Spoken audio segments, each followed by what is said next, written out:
और दोस्तों welcome my channel life always money. सबसे पहले आप सभी को रक्षाबंधन की हार्दिक शुभकामनाएं। दोस्तों आज हम बात करने वाले हैं हमारे देश की सबसे बड़ी कमर्शियल व्हीकल कंपनी की। नाम है टाटा मोटर्स। दोस्तों टाटा मोटर्स हमारे देश की सबसे बड़ी कमर्शियल व्हीकल कंपनी है। टाटा मोटर्स के डीमर्जन का अपडेट और साथ ही साथ हाल ही में टाटा मोटर्स ने अपने नतीजे घोषित किए हैं, उन नतीजों के बारे में सबसे पहले शुरू करते हैं टाटा मोटर्स के डीमर्जन के बारे में। दोस्तों टाटा मोटर्स में डीमर्जन को लेकर लगभग सारी तैयारियां पूरी हो चुकी हैं और कंपनी का मानना है 1 अक्टूबर तक टाटा मोटर्स का डीमर्जन पूरा हो जाएगा। 1 अगस्त 2024 को दोस्तों टाटा मोटर्स के बोर्ड ने डीमर्जन को मंजूरी दी थी। 6 मई 2025 को टाटा मोटर्स को शेयर धारकों की ओर से डीमर्जन के लिए पूरी तरह से मंजूरी मिल गई थी। फाइनली दोस्तों टाटा मोटर्स को अपने डीमर्जन के लिए इंतजार है NCLT यानी नेशनल कानून न्यायाधिकरण का। टाटा मोटर्स को दोस्तों इंतजार है NCLT यानी नेशनल कानून न्यायाधिकरण के अप्रूवल का। जैसे ही दोस्तों वहाँ से अप्रूवल मिलता हुआ दिखेगा, वैसे ही टाटा मोटर्स का जल्द से जल्द डीमर्जन पूरा होता हुआ दिखेगा। क्योंकि टाटा मोटर्स के अपडेट के अनुसार टाटा मोटर्स ने कहा है 1 अक्टूबर तक टाटा मोटर्स का डीमर्जन पूरा होने की उम्मीद है। दोस्तों टाटा मोटर्स के डीमर्जन के बाद टाटा मोटर्स का बिजनेस 2 हिस्सों में विभाजित किया जाएगा, जहां पर पहली कंपनी होगी दोस्तों टाटा मोटर्स कमर्शियल व्हीकल्स और दूसरी कंपनी होगी Tata Motors private vehicles. Tata Motors commercial vehicle में दोस्तों बस और ट्रक मैन्युफैक्चरिंग करेगी ये company. Tata Motors private vehicles में टाटा मोटर्स की cars, electrical cars, Jaguar, land rover जैसी लग्जरी कार होंगी। डीमर्जन के बाद दोस्तों टाटा मोटर्स के निवेशकों को 1.1 रेशो में शेयर दिए जाएंगे।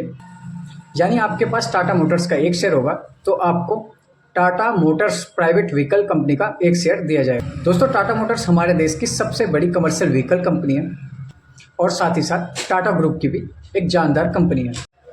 दोस्तों अब बात कर लेते हैं टाटा मोटर्स का डीमर्जन क्यों किया जा रहा है और इसका उद्देश्य क्या है। तो सिर्फ दोस्तों टाटा मोटर्स का जो डीमर्जन है उसके करने की वजह है टाटा मोटर्स हमारे देश की सबसे बड़ी कमर्शियल व्हीकल कंपनी है, इसलिए कंपनी चाहती है टाटा मोटर्स के बिजनेस को अलग किया जाए, जहां पर टाटा मोटर्स के छोटे व्हीकल्स यानी प्राइवेट व्हीकल्स अलग हो और कमर्शियल व्हीकल यानी बड़े व्हीकल अलग हो।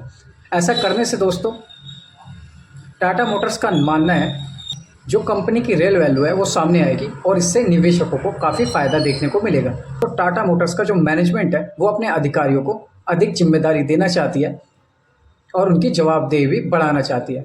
कई सारे मकसद हैं टाटा मोटर्स के इस डीमर्जन को करने के पीछे। अब बात कर लेते हैं दोस्तों टाटा मोटर्स के नतीजों की। हाल ही में कंपनी ने अपने नतीजे घोषित किया है जो कि काफ़ी कमज़ोर दिखाई दी। सबसे पहले बात कर लेते हैं दोस्तों टाटा मोटर्स के सेल्स की। सेल्स में दोस्तों टाटा मोटर्स की 3% की गिरावट देखने को मिली है। वहीं पर दोस्तों कंपनी के एबिटा की बात करें तो एबिटा में भी 33% गिरावट देखने को मिल रही है। दोस्तों EPS की बात करें यानी अर्निंग पर शेयर की, इसमें भी बड़ी गिरावट देखने को मिली है। EPS दोस्तों लगभग 68% गिर चुका है। अब बात कर लेते हैं दोस्तों टाटा मोटर्स के नेट प्रॉफिट की। टाटा मोटर्स के नेट प्रॉफिट में दोस्तों लगभग 30% की बड़ी गिरावट देखने को मिल रही है। जून 2024 में दोस्तों कंपनी का जो नेट प्रॉफिट था 10,587 करोड़ रुपए का हुआ करता था। जून 2025 में गिरकर 4,300 करोड़ रुपए रह गया है। नेट प्रॉफिट में लगभग 30% की बड़ी गिरावट देखने को मिल रही है। दोस्तों टाटा मोटर्स हमारे देश की सबसे बड़ी कमर्शियल व्हीकल कंपनी है और साथ ही साथ कंपनी का फंडामेंटल देखें तो कंपनी का फंडामेंटल वाकई में लाजवाब है। कंपनी का मार्केट कैप लगभग 2 लाख करोड़ से भी ऊपर है। पर दोस्तों कंपनी के ROE यानी रिटर्न ऑफ इक्विटी की बात करें तो इनका रिटर्न ऑफ इक्विटी 20.39% है। दोस्तों टाटा मोटर्स का PE रेशियो लगभग 8.38% है। वहीं पर इस रेशियो को इंडस्ट्री PE से कंपेयर करें तो इंडस्ट्री PE का जो PE रेशियो है वो काफ़ी ज़्यादा दिखाई देता है। इंडस्ट्री PE दोस्तों लगभग 24.83% है। इंडस्ट्री PE के मुकाबले ये स्टॉक काफ़ी सस्ता दिखाई देता है। वहीं पर दोस्तों कंपनी के डेप्ट टू इक्विटी की बात कर लें तो कंपनी का जो डेप्ट है वो 0.62% है। कुल मिलाकर दोस्तों टाटा मोटर्स बेहतरीन फंडामेंटल वाली कंपनी है और साथ ही साथ हमारे देश की सबसे बड़ी कमर्शियल व्हीकल कंपनी भी है। हमने दोस्तों कई सारी कंपनीज के डीमर्जन देखे हैं। डीमर्जन होने के बाद जो कंपनी की रियल वैल्यू है वो सामने आती है और डीमर्जन होने के बाद कंपनी की शेयरों में काफ़ी तेज़ी दिखाई देती है। यहाँ पर भी दोस्तों ऐसे देखने को मिल सकता है क्योंकि टाटा मोटर्स का जो बिजनेस है वो वाकई में लाजवाब है। दोस्तों एक नज़र डाल लेते हैं फटाफट कंपनी के काम की। कंपनी मैन्युफैक्चरिंग बिजनेस में काम करती हुई नज़र आती है, जहाँ पर दोस्तों Tata Motors truck, bus, cars, electrical cars, Jaguar, Land Rover जैसी लग्जरी कार भी मैन्युफैक्चरिंग करते हुए नजर आते हैं। कंपनी का बिजनेस दोस्तों लाजवाब है और काफ़ी बड़ा भी है। दोस्तों वीडियो ओनली एजुकेशन पर्पस की भी जानकार बनी और अच्छे निवेशक भी। टाटा मोटर्स के निवेशकों के लिए अच्छी खबर है, क्योंकि टाटा मोटर्स जल्दी अपना डीमर्जन पूरा कर सकता है। दोस्तों वीडियो ओनली एजुकेशन पर्पस की भी जानकार बनी और अच्छे निवेशक भी।